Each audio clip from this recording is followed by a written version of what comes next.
নবী দুনিয়ার জমিন থেকে বিদায় হওয়ার পর খলিফাতুল মুসলিমিন ওমরের হাতে যখন রাজত্ব চলে আসলেন, প্রধানমন্ত্রী হয়ে গেলেন, খলিফাতুল মুসলিমিন দেশের প্রেসিডেন্ট যখন হয়ে গেলেন, দেশের প্রেসিডেন্ট হওয়ার পরে খলিফাতুল মুসলিমিন ওমরের একটা অভ্যাস ছিল, রাত্রি দিনে ঘুরে ঘুরে মানুষের অবস্থা পরিদর্শন করতেন। ঠিক না বেঠিক? আমার দেশের জনগণ কোন অবস্থা আছে, রাত্রি দিনে 24 ঘন্টার ভিতরে পেরেশানি থাকতো।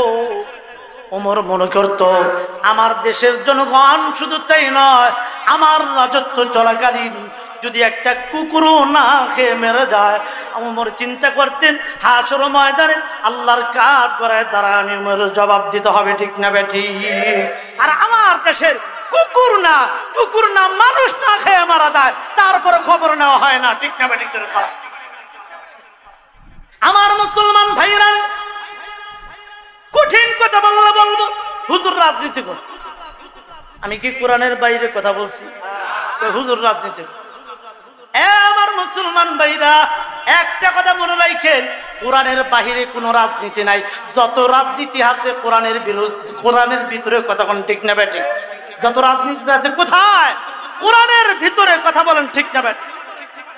তারপর বলি মুসলমান ভালো করে বোঝেন, খলিফাতুল মুসলিমিন ওমর যখন প্রধানমন্ত্রী হয়ে গেলেন, প্রধানমন্ত্রী হওয়ার পরে একদিন দিনের বেলা কিছু সাহাবীদেরকে নিয়ে পরিদর্শন করার জন্য, দেশ দেখার জন্য, আমার দেশের জনগণ কোন অবস্থা দেখার জন্য যখন বের হয়ে গেলেন, খলিফাতুল মুসলিমিন ওমর যখন বের হয়ে গেলেন, হাঁটতে হাঁটতে হাঁটতে হাঁটতে অনেক দূর যাওয়ার পরে হঠাৎ করে খলিফাতুল মুসলিমিন ওমর একটা পাহাড়ের উপর উঠলেন।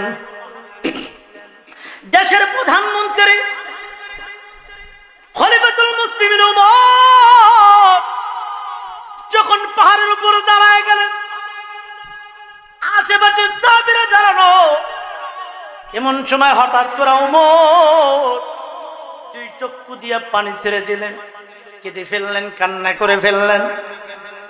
যেই মাত্র ওমর খলিফাতুল মুসলিমের ওমরের চক্ষু দিয়া 2 ফোঁটা পানি বের হয়ে গেল, ওমর রাদিয়াল্লাহু তাআলা আনহু দাঁড়ায় দাঁড়ায় কাঁদতেছিলেন।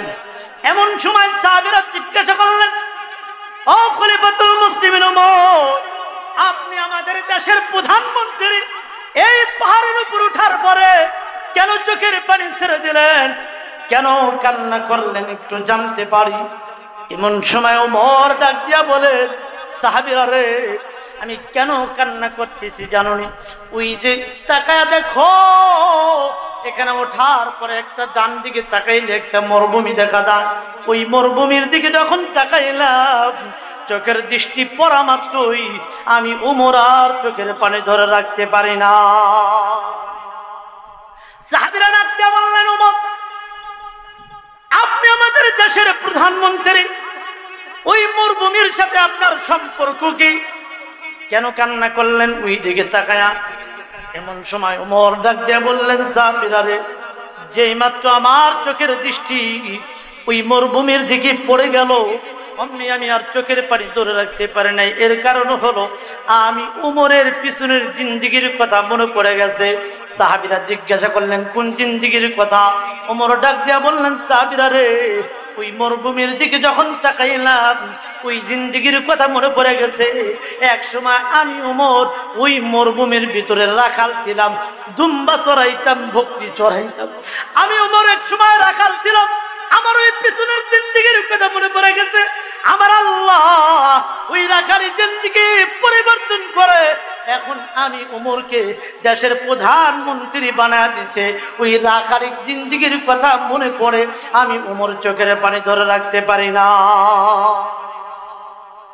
আর আমাদের দেশের বড় নেতারা, পাতি নেতাও হইলেও পিছনের জিন্দেগির কথা মনে থাকে না। কতক্ষণ টিকতে পারে? আমার মুসলমান ভাইরা, ওমর যখন বললেন ওই রাখালি জিন্দেগির কথা মনে পড়ে গেছে, এমন সময় সাহাবীরা ডাক দিয়া বললেন, কোন জিনিসের কারণে আপনার রাখালি জিন্দেগি পরিবর্তন করে দেশের প্রধানমন্ত্রী বানা দিল? আল্লাহ কোন বিষয়টার কারণে? এমন সময় ওমর ডাক দিয়ে বললেন, সাহাবীরা রে, ওই যে একটা বিষয়, যেদিন আমি নবীজির কল্লা আনতে যাইয়া কল্লা আনার পরিবর্তে আমি ওমর নবীজির হাতে হাত দিয়া কালেমা পইরা যখন কোরআনটাকে বুকে জড়ায় দিছি, এই কোরআনের বরকতে যেই দিন থেকে আমি ওমর কোরআন বুকে ধারণ করেছি, কোরআনের বরকতে আল্লাহ আমার লাখানি জিন্দেগি পরিবর্তন করে দেশের প্রধানমন্ত্রী বানায় দিছে। আল্লাহু আকবার। তাহলে বোঝা যায় কোরআনের কারণে আমার আল্লাহ জিন্দেগি পরিবর্তন করতে পারে কি পারে না? আপনার আমার সম্পর্ক যদি কোরআনের সাথে সম্পর্ক থাকে, জীবন পরিবর্তন করে দিবেন কে? জোরে বলেন।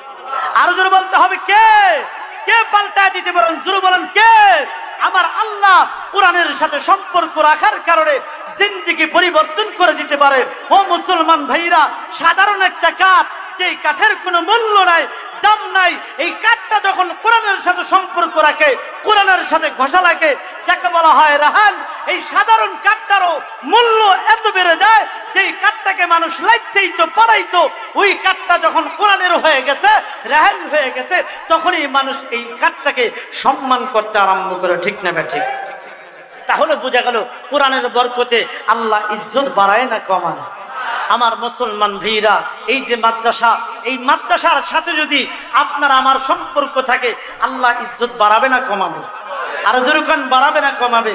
আমার আল্লাহ বাড়াইতে পারে না কমাইতে পারে? দুটোটাই পারে। কিন্তু মাদ্রাসার সাথে সম্পর্ক রাখলে, কোরআনের সাথে সম্পর্ক রাখলে সম্মান বাড়ায় দিবেন কে? আরো জোরে বলেন, কে? অতএব বলতে চাই, জীবন যৌবন দান দৌলত যা কিছু আছে সব কিছু দিয়া কোরআনের পক্ষে থাকবো। কারা কারা দুটো হাত তুলে দেখায়? আল্লাহ কবুল করেন। জোরে বলেন, হাত নামান। আমার মুসলমান ভাইরা, আল্লাহ যেন আমাদের সবাইকে কবুল করে। জোরে বলেন আমিন। ও মুসলমান ভাইরা, হজ্জত চলে আসবে কিছুক্ষণ ভিতরেই। আমি গুনাহগার মানুষ, আমার এই সিনার ভিতর 30 পারা কোরআন, আল্লাহ আমাকে হাফেজ কোরআন বানিয়েছে। এই সিনার ভিতরে কোরআন, আল্লাহ হাফেজ কোরআন বানিয়েছে। সিনার ভিতরে 30 পারা কোরআন মুখস্থ করার তৌফিক দিয়েছে। এই হাত দুইটা কোরআনের হাত। বেশি লম্বা কথা বলার সময় নেই। অতএব মাদ্রাসাটা চালাইতেছে, অনেক কষ্ট হচ্ছে, অনেক ঋণ আছে। কোন আল্লাহর বান্দা, দয়াবান ব্যক্তি, টাকা পয়সার মালিক অথবা রিকশা চালান, জমিন, যেই জমিনের ভিতরে 360 আউলিয়া ঘুমে আছে, এই বাংলার জমিন এমন একটা জমিন যেই জমিনের ভিতরে 12 আউলিয়া ঘুমে আছে। এই বাংলার জমিন এমন একটা জমিন যেই জমিনের ভিতরে হাফিজ হুজুর রহমাতুল্লাহ আলাইহি ঘুমে আছে। এই বাংলার জমিন এমন একটা জমিন যেই জমিনের ভিতরে পীর হুজুর রহমাতুল্লাহ আলাইহি ঘুমে আছে। এই বাংলার জমিন এমন একটা জমিন যেই জমিনের ভিতরে নুরউদ্দিন গওহরপুরী রহমাতুল্লাহ আলাইহি ঘুমে আছে। এই বাংলার জমিন এমন একটা জমিন যেই জমিনের ভিতরে হাজী শরীয়তুল্লাহ রহমাতুল্লাহ ঘুমিয়ে আছে। এই বাংলার জমিন এমন একটা জমিন যেই জমিনের ভিতরে শামসুল হক ফরিদপুরি রহমাতুল্লাহ আলাইহি ঘুমিয়ে আছে। শুধু তাই নয়, এই বাংলার জমিন এমন একটা জমিন যেই জমিনের ভিতরে পীর সাহেব চরমনাই রহমাতুল্লাহ আলাইহি ঘুমিয়ে আছে। কথা কও ঠিক না ঠিক? ও মুসলমান, শুধু তাই নয়, এই বাংলার জমিন এমন একটা জমিন যেই জমিনের ভিতরে সবচেয়ে কওমি মাদ্রাসা বেশি। এই বাংলার জমিন এমন একটা জমিন যেই জমিনের ভিতরে সবচেয়ে মসজিদ বেশি। এই বাংলার জমিন এমন একটা জমিন যেই জমিনের ভিতরে সবচেয়ে উলামায়ে তলাবা বেশি। এই বাংলার জমিন এমন একটা জমিন যেই জমিনের ভিতরে উলামায়ে দেওবন্দ বেশি।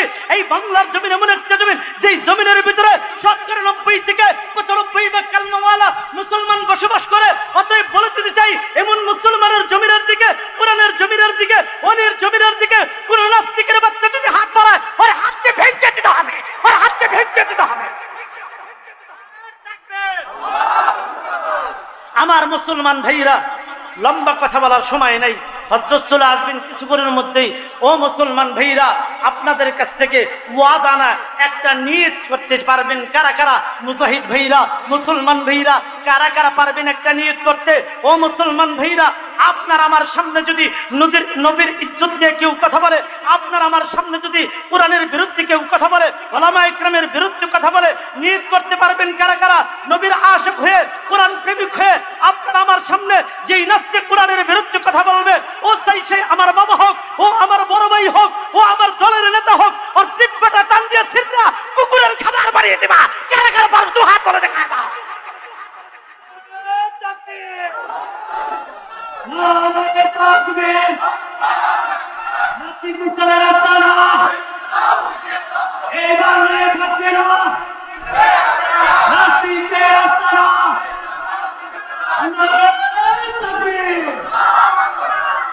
আমার মুসলমান ভাইয়ারা,